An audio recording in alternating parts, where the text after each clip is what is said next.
Mothers in Denver getting together every other week to knit. It's not only a bonding experience, the women are working on a project to help those who need it most.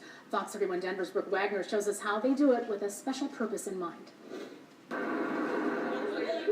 Sometimes the search for community, how can we impact things in a creative way, can be found in unlikely places. It's a little bit modern and a little bit old-timey. It's a little bit like an old 5-and-dime store. Sinclair-Kurz found community. Knitting is very therapeutic. When she created a knitting group for moms. It's just nice to know that I'm not the only one who's not sleeping at night. I come to our knitting groups pretty much once a week. But one day Christian had an idea. She opened the group to everyone.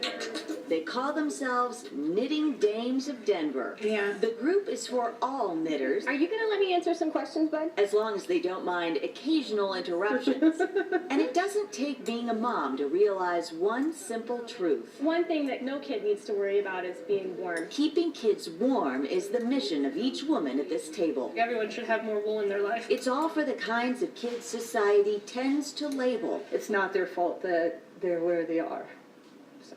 Former teacher Becky Nagel is referring to children in foster care. Worked with some foster kids and other kids that weren't in good homes, and no matter how tough they seem on the outside, they're still kids at heart, and they love stickers, they love stuffed animals. In these bi-weekly sessions called Knitting for a Cause, It's going to be a beanie. each knitter has the freedom to create any item. I'm making an octopus stuffed animal. Right now I'm working on the legs. Christian then sends the handmade creations to Kids Crossing, a local foster care agency. when they have their foster kids come into their system, they would give them their care package, which has their toothpaste and brushes and things like that, but they don't have comfort items. So to do something that can give them a moment of peace, you know, and something that can be close to them and be theirs, it's really meaningful. Each knitting dame has her own reason for being here. I've known a number of kids that have been in the foster care system. I think that everyone should have something handmade for them. One thing that's almost always in common for those kids is that it's hard. Christian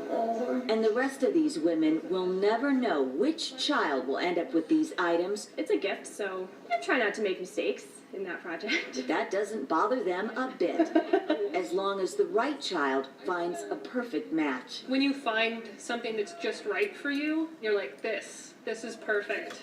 And so, yeah, it'd be nice for somebody to be able to look at this item and say, yeah, that hat is the hat for me. Brooke Wagner, Fox 31, Denver.